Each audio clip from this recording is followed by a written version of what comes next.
नमो बुद्धाय। क्रांतिकारी जय भीम, जय भारत, जय संविधान।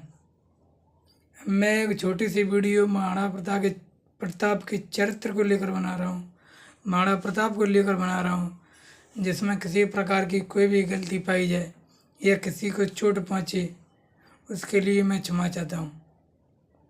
महाराणा प्रताप कौन था और महाराणा प्रताप किस वंश से ताल्लुक़ रखता था?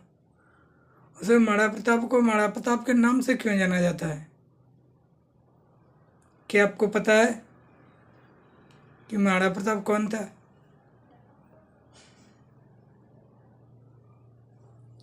ठाकुर प्रजाति के लोग तो बोलते हैं जो कि 5% ब्राह्मणों ने जातियों में विभाजित किया था। और ठाकुर जाति के लोग बोलते हैं कि वो राजपूत था। हाँ, ये सच है कि वो राजपूत था, वो राजा का पुत्र था। ठाकुर जाति को लोग बोलते हैं अपने आप को राजपूत, यानी हम राजपूत हैं। और लोधे जाति के लोग बोलते हैं कि हम राजपूत हैं। कभी कभी इन दोनों में आपस में झगड़ा हो जाता है, इनमें महाभारत भी हो जाता है। लोधे जो जाति है वो ओबीसी में आती है, ठाकुर प्रजाति है जो जनरल में आती है। तो भला कौन राजपूत है? उन मूर्खों को पता है कि राजपूत कौन होता है? आपको ब्राह्मणों के अनुसार, ब्राह्मणों के शास्त्रों के अनुसार आपको ठाकुर बनाया है, आप ठाकुर ही रहेंगे। आपको लोधा बनाया है, आप लोधे ही रहोगे। राजपूत किसे कहते हैं? ये ठाकुर प्रजाति के लोग, जो ठाकुर जाति के लोग जो अपने आप को राजपूत बोलते हैं, तो ये गलत फहमी मना चाहिए कि ये राजपूत है ही नहीं। ये इनको जब ब्राह्मणों के शास्त्रों के अनुसार इनको जैसे कि 4 वर्णों में विभाजित किया था, ब्राह्मण, क्षत्रिय, वैश्य, शूद्र। तो उन जातियों में ये क्षत्रिय थे। और क्षत्रिय कौन होता है? राजपूतों का, राजाओं का गुलाम। तो ये ठाकुर प्रजाति के लोग, जो ठाकुर जाति के लोग, ये राजाओं के गुलाम हैं। उनका काम सिर्फ बॉर्डर या कि सीमा तक सुरक्षा के लिए बनाया गया है, न कि राजा के शासन को हथियाने के लिए, राजा की राजगद्दी पर बैठने के लिए, अपने आप को राजपूत घोषित करने के लिए। और महाराणा प्रताप कौन था? इसको ब्राह्मण भी जानते हैं, क्षत्रिय भी जानते हैं, वैश्य भी जानते हैं, शूद्र भी जानते हैं। इन 4 बाणों के लोग भी महाराणा प्रताप को फॉलो करते हैं, उसके इतिहास को पढ़ते हैं।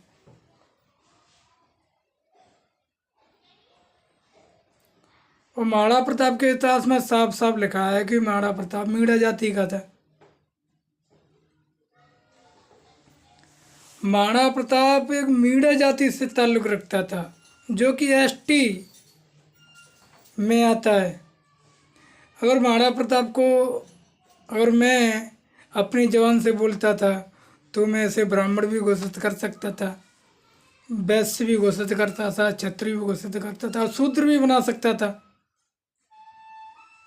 पर मैंने इन चीज़ों पर ध्यान ना देकर मैंने एसटी क्यों बनाया? ये मैंने नहीं बनाया, ये उस महाराणा प्रताप के शास्त्र में लिखा है, ये उसके इतिहास में लिखा है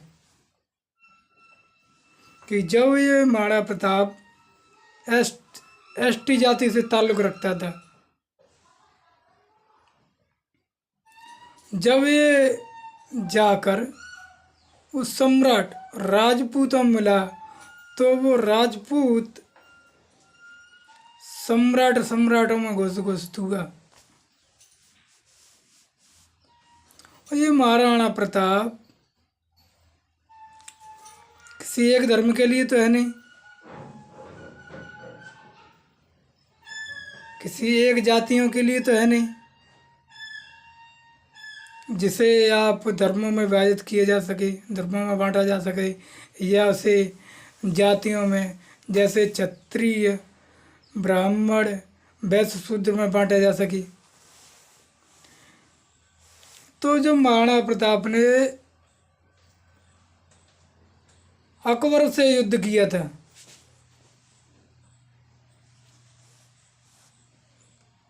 तब उसकी सहायता के लिए भील जाति ने उस महाराणा प्रताप की सहायता की अपनी सेना सहित। और जो लोहार जाति के लोग हैं, लोहार जाति जो कि बर्तन बनाते हैं, औजार शस्त्र बनाने का काम करते हैं, उन्होंने भी इस महाराणा प्रताप की हेल्प की, सहायता की। उन्होंने शस्त्र बना के उस महाराणा प्रताप के लिए भेजे, उस महाराणा प्रताप की सेना के लिए भेजे थे। तब महाराणा प्रताप युद्ध में जाकर खड़ा हुआ, अकबर से लड़ने के लिए खड़ा हुआ। अकबर पर इतनी सेना थी, महाराणा प्रताप से 10 गुनी सेना थी, तो भला ये महाराणा प्रताप अकबर से कैसे जीत सकता था। जब महाराणा प्रताप युद्ध करते करते अकबर से पराजित हुआ,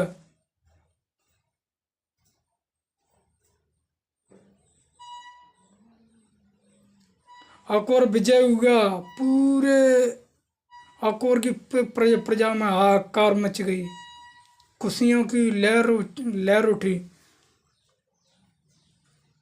महाराणा प्रताप की सेना पूरी शोक मना रही थी उस पराजय का, उस हारने का। अब ऐसा बोला जाता है कि कभी कभी इतिहास में तो न जाने गूगल पर क्या क्या सर्च किया है, क्या क्या डाल दिया है यूट्यूब पर, गूगल पर। ये किसने डाला है? ये ब्राह्मणवाद के लोगों ने डाला है, उन सनातन धर्म के लोगों ने डाला है।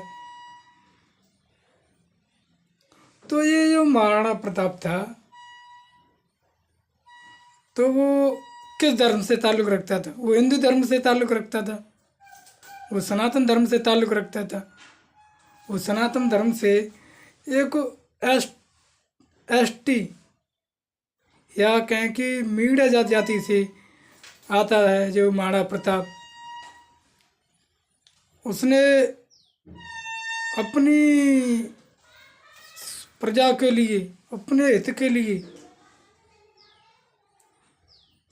अपने पूरे चित्तौड़ के लिए उसने अकबर से लड़ाई की। तो उसमें लड़ते लड़ते वो पराजित हो गया। उन मनुवादियों का मत है, उन पाखंडियों का मत है, उन ब्राह्मणवादी के लोगों का मत है कि महाराणा प्रताप अकबर से जीत चुका था, बल्कि वो अकबर से जीता नहीं था, वो पराजित हो चुका था। ये मनुवादियों का, ये ब्राह्मणवादी के लोगों का, जैसे कि गूगल पर डाला है, यूट्यूब पर डाला है, तो उनका ये हिंदू धर्म को, सनातन धर्म के धर्म को ऊपर उच्च लेवल पर उठाना है, उच्च लेवल पर ले जाना है, जिसकी वजह से हिंदू धर्म की कदर हो, जिसकी वजह से हिंदू धर्म को जाना जा सके, जिसकी वजह से राम राज्य घोषित किया जाए, हिंदू राष्ट्र घोषित किया जाए, हिंदू राष्ट्र बनाया जाए। बल्कि असली जीत तो अकबर की हुई थी। अकबर पर इतनी सेना थी कि महाराणा प्रताप से 10 गुना ज़्यादा सेना थी। जिस सेना से युद्ध करते करते वो महाराणा प्रताप अपनी पराजय को स्वीकार करते हुए वो युद्ध में ही मारा गया।